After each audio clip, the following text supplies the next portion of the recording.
Hello students, आप सभी का स्वागत है कंपटीशन क्लब के ऑनलाइन प्लेटफॉर्म में। तो आज हम लोग करंट अफेयर की सीरीज में इंडेक्स पढ़ने वाले हैं। तो आज इंडेक्स कौन सा लेकर आए हैं हम आपके लिए? मानव विकास सूचकांक 2025। चलते हैं इसी टॉपिक पर हम लोग चर्चा करते हैं और आप लोग अंत तक हमारी क्लास में बने रहें और संपूर्ण जानकारी इस टॉपिक से संबंधित प्राप्त करें। चलते हैं, बात करते हैं मानव विकास सूचकांक, ह्यूमन डेवलपमेंट इंडेक्स, है ना। Human development index 2025। सबसे पहली बात हम ये बात करेंगे कि ये रिपोर्ट पहली बार कब जारी की गई। तो 1990 में पहली बार जारी की गई थी। इसके बाद ये जो रिपोर्ट है, इसकी जो अवधारणा है उसका विकास किसने किया था? तो आपको मैं बता दूं, महबूब उल हक ने किया था। और यह जो है पाकिस्तान के क्या है, एक अर्थशास्त्री है। क्या है? पाकिस्तान के अर्थशास्त्री हैं।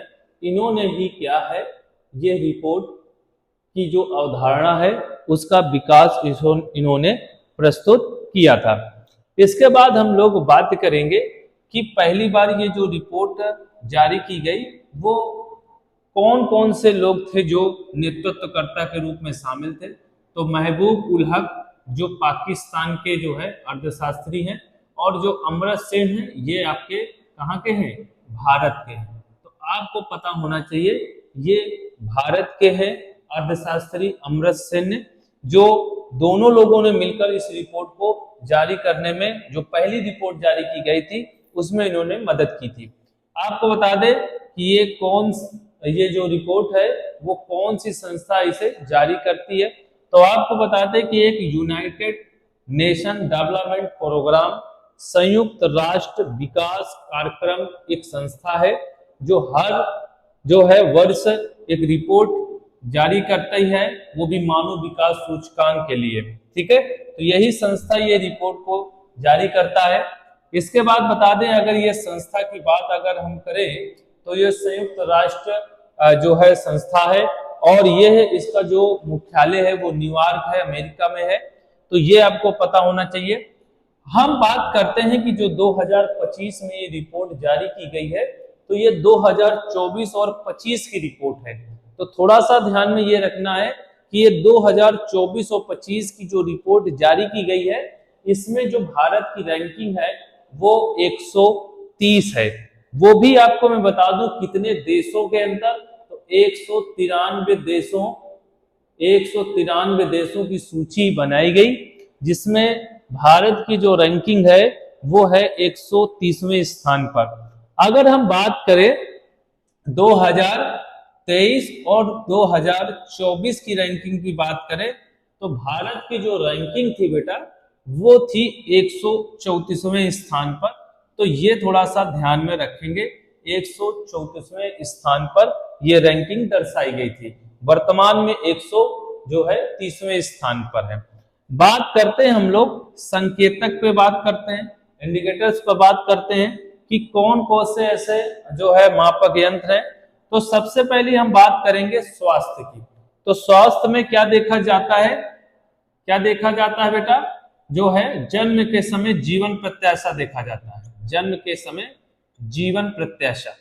अब आपको मैं बता दूं कि शिशु मृत्यु दर जो है वो काफी सालों से ठीक हुआ है। नहीं, पहले शिशु मृत्यु दर बहुत ज्यादा था। हम शिशु मृत्यु दर में जैसे जानते हैं कि 0 से 5 वर्ष के बीच में मृत्यु ज्यादा बच्चों की होती है, तो वो शिशु मृत्यु दर को दर्शाता है। ठीक है, तो वो जन्म के समय जीवन प्रत्याशा से जुड़ा शब्द है। इसके बाद शिक्षा की हम अगर बात करें, तो शिक्षा में सुधार अगर करना है तो एक हम लेते हैं अपेक्षित वर्ष, और एक लेते हैं हम लोग औसत वर्ष। तो आपको पता होना चाहिए कि औसत वर्ष जो है, अपेक्षित वर्ष क्या है और औसत वर्ष क्या है। औसत वर्ष क्या कहलाता है? नामांकन को दर्शाता है कि कितने व्यक्ति अभी तक शिक्षा में हैं। ठीक है, जैसे आपने सुना होगा सरकारी स्कूलों में नामांकन को लेकर के काफी चुनौतीपूर्ण है कि बच्चे आ ही नहीं रहे स्कूल में। तो वो नामांकन को ज्यादा से ज्यादा बढ़ाना है, संख्या ज्यादा से ज्यादा हमें बढ़ाना है कि बच्चे कम से कम स्कूल तक पहुंचे, ये जरूरी है। दूसरी बात, औसत वर्ष। औसत वर्ष मतलब होता है कि कोई व्यक्ति बहुत कम ही उम्र में एजुकेशन छोड़ देता है, शिक्षा को छोड़ देता है, ठीक है, काम में लग जाता है या बिजनेस करने लगता है, ठीक है, मगर उसको भी चुनौतीपूर्ण है वर्तमान समय में मानव विकास को बढ़ाने के लिए, एक मानव का अपना विकास बढ़ाने के लिए। तो आपको सबसे पहले बात ये रखना है कि जो व्यक्ति शिक्षा से दूर हट रहे हैं उनको शिक्षा और उम्र बढ़ानी है।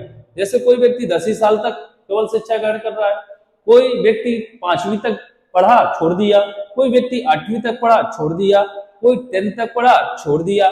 लड़कियों में ज्यादा चुनौती होती है कि 12 करने के बाद गांव स्तर में लड़कियां स्कूल जाना बंद कर देती हैं, ठीक है, क्योंकि उनको लेकर के सबसे ज्यादा जो है सुरक्षा को लेकर चुनौती होती है।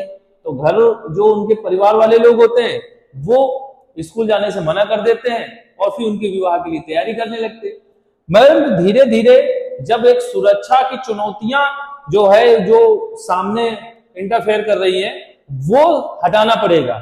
तो जो मानो क्या कहते हैं, जो गांव में जो स्तरों में जो लोग महिलाओं को 10वीं या 12वीं के बाद नहीं स्कूल भेजना चाहते उनमें भी सुधार होगा और महिलाएं उच्च शिक्षा के लिए अग्रसर होंगी। तो वो भी बहुत ज्यादा जरूरी है कि हमें मतलब उम्र को देखना पड़ेगा कि कितनी उम्र तक शिक्षा जो है महिलाएं और पुरुष आगे बढ़ा रही हैं या लड़का लड़कियां आगे बढ़ा रही हैं। तो ये चीज थोड़ा सा ध्यान में रखना पड़ेगा।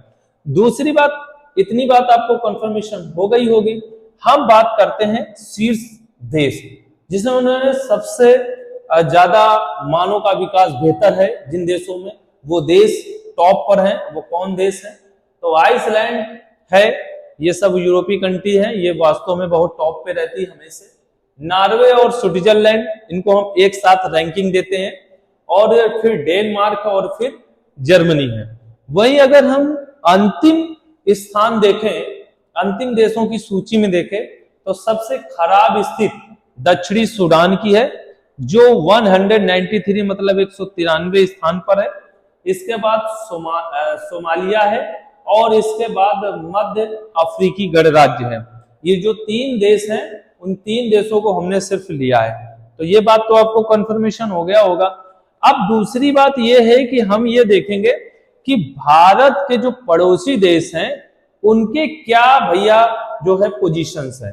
तो देख लेते हैं कि चाइना तो भाई भारत से बेहतर है, वही श्रीलंका भी भारत से बेहतर है और भूटान भी भारत से बेहतर है। बात करते हैं बांग्लादेश की, तो बांग्लादेश भारत की जैसी रैंकिंग पर है, इसलिए स्थिति भारत जैसी है। नेपाल की अगर हम बात करें तो नेपाल की स्थिति बिल्कुल खराब है मानव विकास सूचकांक इंडेक्स में। इसके बाद अगर हम म्यांमार की बात करें तो म्यांमार की भी स्थिति बिल्कुल खराब है। और पाकिस्तान तो सब पड़ोसी देशों में पाकिस्तान की तो बिल्कुल खराब स्थिति है। सब अगर देश हमें पड़ोसी जो भारत के पड़ोसी देश है उनमें अगर हम सबको कवर करें ना तो पाकिस्तान बिल्कुल खराब पोजीशन पे है एक मानव के अपने विकास के हेतु। समझ रहे होंगे? तो वहां हर स्तर में चीजें खराब है। इसका मतलब है कि पाकिस्तान का जो है ह्यूमन डेवलपमेंट पूरी तरीके से नष्ट है। तो आज की जो रिपोर्ट में आपने चीजें देखी, जो मानव विकास सूचकांक 2025 की जो रिपोर्ट हम आज लेकर आए थे आपके लिए टॉपिक, वो पूरी तरीके से कवर होता है। ठीक है, और बस इतनी ही एग्जाम की दृष्टि से पॉइंट क्लियर होने चाहिए। बहुत ज्यादा चीजें हमें नहीं पढ़नी, ठीक है, क्योंकि वही पढ़ना है जो पेपर में आए। मिलते हैं फिर हम लोग अगले नेक्स्ट वीडियो में। थैंक यू सो मच, धन्यवाद, जय हिंद, जय भारत।